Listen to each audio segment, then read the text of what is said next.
Oh, WrestleMania 9.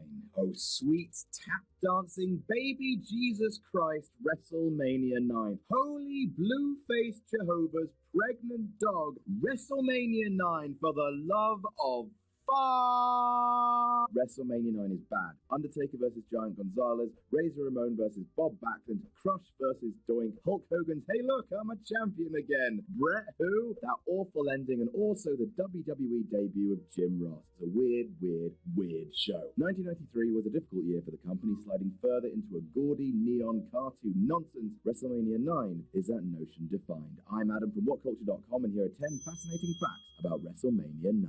Number 10, Jim Ross used his WCW-sponsored radio show to promote it. A week before the grand spectacle, Jim Ross still had not received his release from WCW. He announced his resignation from the company on February 25th after WCW reassigned him from commentary to syndication sales. That's a better use of Jim Ross. Shrewd stuff. As of 1 week before Mania, Ross was still technically signed with WCW, so he decided to stick it to his soon-to-be former employer. Ross hosted a Sunday night radio show on Atlanta's WSB station, and on the March 28th broadcast, he announced that he was WWF's newest broadcaster. He then had Vince McMahon, Bobby Heenan, and Shawn Michaels on his program as guests, promoting WrestleMania 9, and since WCW was paying for the show, Mania got some extra publicity on WCW's dime. Number 9, Oscar was hired after rapping for Vince McMahon. A month after Mania, a southern-based tag team known as the Harlem Knights received a tryout match with Vince's shouty powerhouse. Soon enough, they would be recostumed in multi-cued attire as Mabel and Mo, men on a mission. Their eventual manager, Oscar, however, made his impact on the night of WrestleMania 9. Sharp-eyed viewers might have seen Oscar at front row ringside, most notably when Hulk Hogan mulls over Mr. Fuji's challenge. Per Oscar's recollection, he saw McMahon and Randy Savage at Caesar's Palace that evening and approached them, breaking into a freestyle rap on the spot. McMahon apparently enjoyed the impromptu performance enough that he gave his phone number to the rotund rhymer, suggesting the possibility of a role that would showcase his unique skill. Number 8, Shawn Michaels opened WrestleMania for the 3rd year in a row. Before he was the showstopper,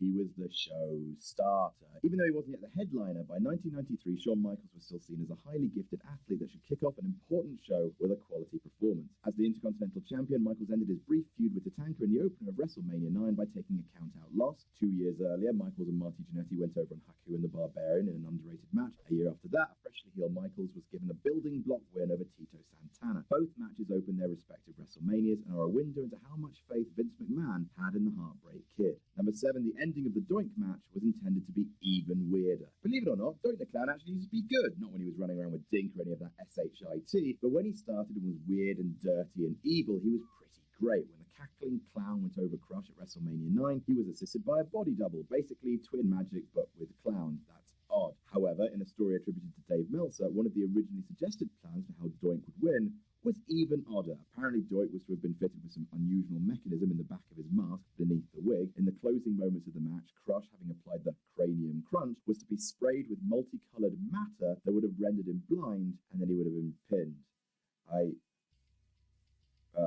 Number 6, the Nasty Boys were originally supposed to face Money Inc. Before the return of Hulk Hogan drastically altered the course of WrestleMania 9, the event was to have seen Ted DiBiase and Erwin R. Shyster defend their tag team gold against a team they've been feuding with since October, the Nasty Boys. If you've never encountered the Nasty Boys, it's basically Toe Jam and Earl, but with 2 Earls, and neither of them showered. However, in February 1993, WWF ran the angle where Ted DiBiase and Shyster bloody Brutus Beefcake's surgically repaired face, which was a catalyst for Hogan to return as a brother in vengeance. The kayfabe reason for why Brian Knobbs and Jerry Saggs didn't face Money Inc. for the belts at Mania was that they stepped aside for Hogan and Beefcake. How nice! The Nasties would actually leave the company after a European tour in mid-April, following a period of suspension, and wound up back in WCW that summer. Number 5, Hulk Hogan reportedly got his black eye from Randy Savage. Nothing's juicier than a professional wrestling urban legend. When Hulk Hogan arrived at Mania with his left eye looking like hell, people were understandably curious as to why. The kayfabe reason was that Money Inc. had paid off goons to jump Hogan the night before. The quote's real reason is that Hogan injured it in a jet ski accident, just his eye and not anything else apparently. Others claim that Savage